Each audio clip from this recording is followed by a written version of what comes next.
Love, God's agape love. Whatever happened to the love of God? Whatever happened to us going out our way to try to help one another and make sure we're there for one another? You know, love covers a multitude.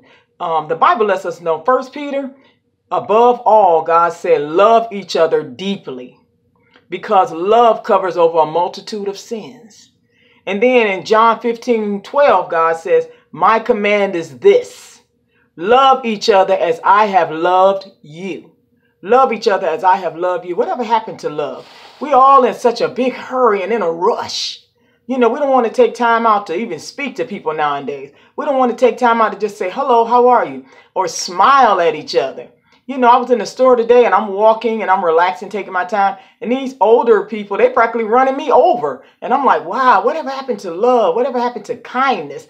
You know, the Bible said, loving kindness have I drawn thee. Loving kindness, God's love, God's unconditional love. God's love is patient.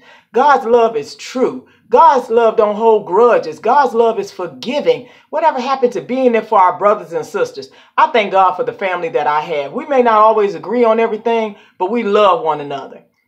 I thank God for that. True love. Not love my sister or love my brother based on what I can get from them or based on if they do that for me. Sure, we disagree a lot of times. It's okay to disagree. We have to learn how to disagree and keep loving each other. But nowadays, if you disagree with somebody, they trying to hurt you.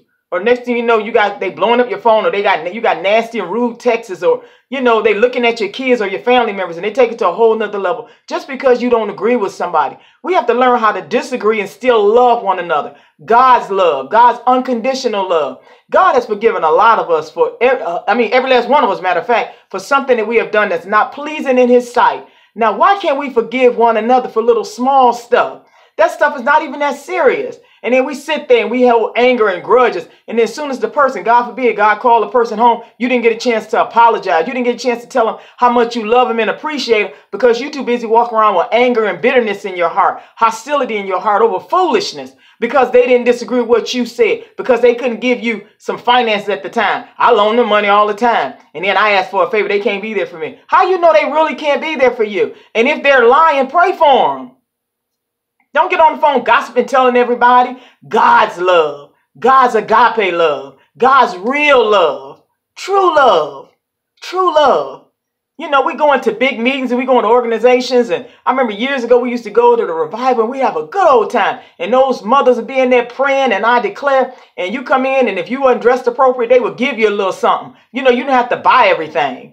You know, you could go somewhere in a meeting, an organization, and it was some free things, and then they were just giving out things. This dinner, you know, and those chips and that pop. Nowadays, it's always gimme. Can I get? You know, can you buy? Can you donate this? What happened to giving, love, giving joy, giving peace? I guarantee you, if you put love first and you start operating in God's agape love, the manifestation will be overflowing in your life. Overflowing. You don't have to, when you're at an organizational meeting, you don't have to sell this and, you know, we got this or raffle off this or, you know, I need this for a donation. You'll be able to give it, give it, give it. Love covers a multitude of sins. Love covers a multitude of sins. Love. Whatever happened to that real love? Whatever happened to that godly love? Whatever happened to the agape unconditional love? Whatever happened to compassionate love? Whatever happened? We got comfortable. We got comfortable. We start thinking about ourselves. Selfishness rules out true love.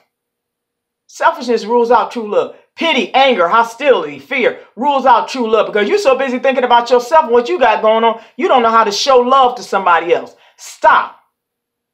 Think about it. Who have I said good morning to today? Good afternoon. Who have I smiled at? A smile will go a long way for somebody who's having a rough day. God's agape love comes from the inside out. You can't fake real love. Now, you can fake some pretend love, but eventually, if you fake, it's going to show up. That's like that gold. You had that fake gold on, eventually to turn your neck green or your fingers or something. You be messing around and, you know, have something on you that you can't get rid of. But real love, real gold is pure, genuine, agape, never changes. God never changes no matter what you do, no matter what you've gone through, no matter what. And he see everything we doing.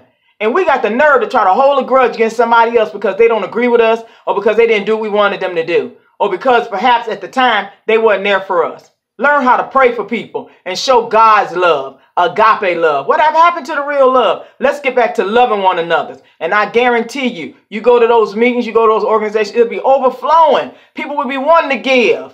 I thank God for every last one of you tuning in to the House of Prayer Ministry. God bless you. God keep you. Agape love, unconditional love. Let's show love to one another. Let's let God on the inside shine out so people be drawn into us and say, what must I do to be saved? It's all about God in our lives. God bless you and God keep you.